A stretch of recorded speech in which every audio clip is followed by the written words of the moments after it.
Ivan Pants here, but you won't hear me complain.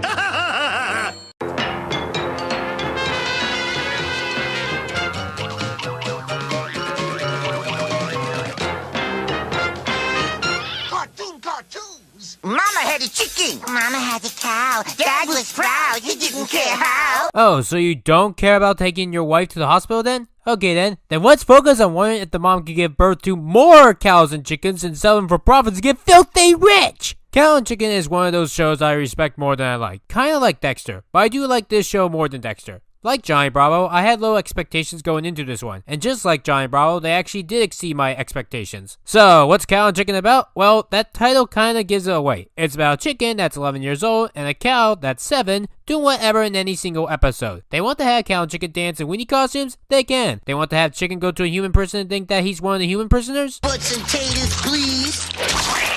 This isn't pork butts and taters. Yeah, it's that kind of show. The show that honestly is hard for me to review. I usually like to review story. Stories are usually my thing. Cow and Chicken, while at least finishes the stories unlike Dexter, this show can pretty much have them doing whatever they want in any given episode. Cow, I guess you could argue that she's similar to Dee Dee, but unlike Dee Dee, I never got annoyed by Cow at all. Except for one particular thing, the voice. You see, Charlie Adler does the voices for both Cow and Chicken and also the red guy, and I guess he didn't try to change his voice enough to sound like a girl, because when I watched this show as a kid, I thought that Cow was a boy. I mean, listen to her voice. My play is finished. La la la la la la. All done. Finished. Completed.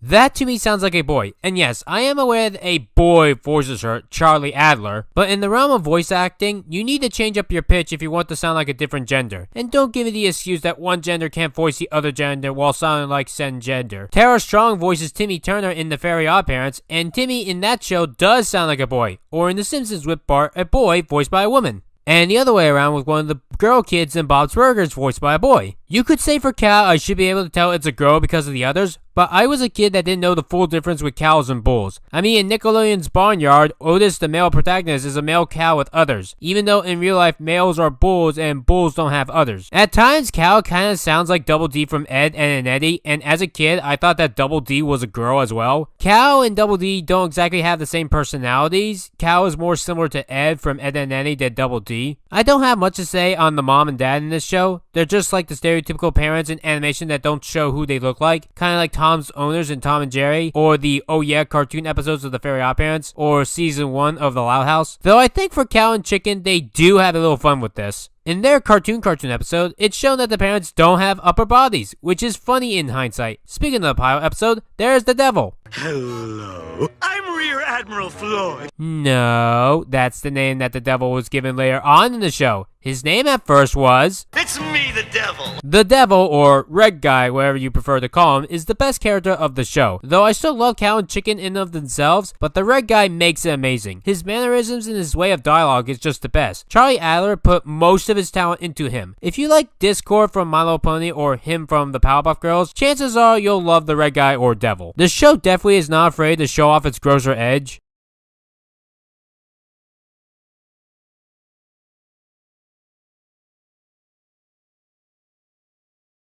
But I understand why. This show wanted to be Ren and Stimpy. Both Cartoon Network and Disney both tried to copy off Nickelodeon's Ren and Stimpy. Disney failed because it gave us Snookums and Meat, one of the worst cartoons of the 90s, because it didn't want to be Ren and Stimpy despite ripping off Ren and Stimpy. Cow and Chicken went all the way, but it wasn't just gross, it was actually funny. But the reason why I respect Cow and Chicken more than I like it, because without Cow and Chicken, I don't think that we would have gotten the second animation renaissance that we are still experiencing to this day. Back in the 90s, restrictions in animations were starting to be lifted, because before DuckTales came out in 1987, a good 80% of cartoons were nothing more than toy-driven shows or educational schlock. Everything had to be watered down. Parent groups were in charge of what their children were allowed to watch. There's a reason that the 1970s is the worst decade in animation, because you could not do anything fun at that time. Shows like Ren and Stimpy started to loosen these censors, and Cow and Chicken helped loosen them even more. Without Cow and Chicken in them themselves, we probably wouldn't get Courage the Cowardly Dog, Powerpuff Girls, and even Adventure Time. I still really do find that surprising because looking back at Cow and Chicken's actual episodes, they seem more common in today's world. But back then, they were crazier. Then again, The Simpsons at one time was considered edgy, so there's that. When you have the devil constantly be the antagonist to Cow and Chicken, you get some interesting ideas. One episode is called Happy Meat, and the title card is just butts. But the plot of that episode is that the devil at the school that Cow and Chicken go to serves everyone nothing but ketchup. And Cow and Chicken are tired of this, so they won a competition against the devil to showcase what real food is like. And here's something funny that I learned when rewatching this show, because notice that Chicken wants to eat meat. I want meat.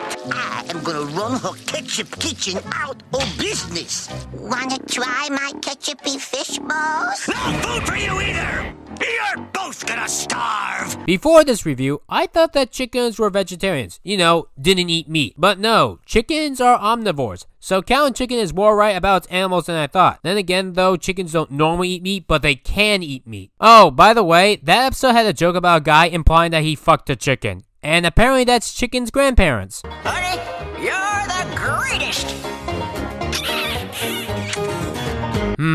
Maybe I think I know the answer now on how the mom gave birth to a chicken. And most of the episodes of the show are like that. Cow and Chicken do something random, the red guy tries to ruin their lives. Cow and Chicken want to be in the movies, the red guy tries to ruin it. Cow and Chicken are in the circus, red guy tries to ruin it. More or less stories like that for 4 seasons. I don't really know if I can give this show a full pass. Like I said, I found this show to be funny, but I wasn't that big of a fan of the gross out. This show isn't as gross as Ren and Stimpy, but you can tell it definitely wanted to be Ren and Stimpy. I'm more of a story type of person. This show doesn't really have that much story. Cow does become a superhero a lot to free her older brother from certain situations like prison, or any of the devil's schemes, or that one band episode Buffalo Gals about lesbians. Oh yeah, that's an episode. Let's end this review talk about that episode. This episode only aired once, and never re-aired on Cartoon Network. We're the Buffalo Gals! Oh, the Buffalo Gals! A motorcycle riding gang that randomly bursts into people's homes and chews on their carpet. Yeah, I can see why it only aired once. Now, is this episode insulting to the LGBT community? Yes and no? About the yes. Say, nice outfit, kid. You fit right in with a gang like ours.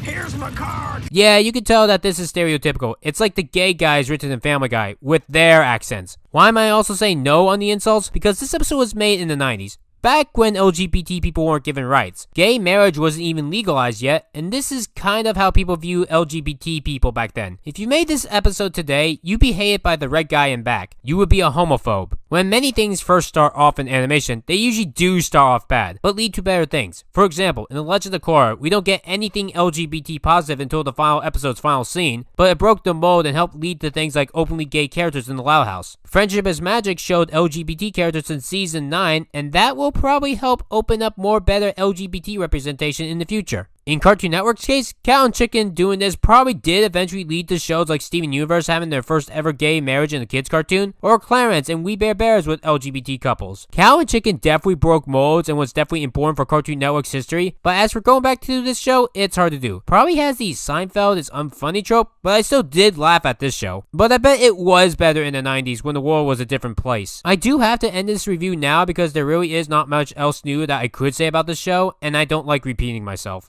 I'll give this show a pass and that it's a good cartoon, but it's not something I would go back to. The people behind this show, by the way, also made another cartoon called I Am Weasel, which just happens to be the very next cartoon in this marathon. Coming up next. Around every corner he's likely to find. I am Weasel. I am Weasel. I am Weasel.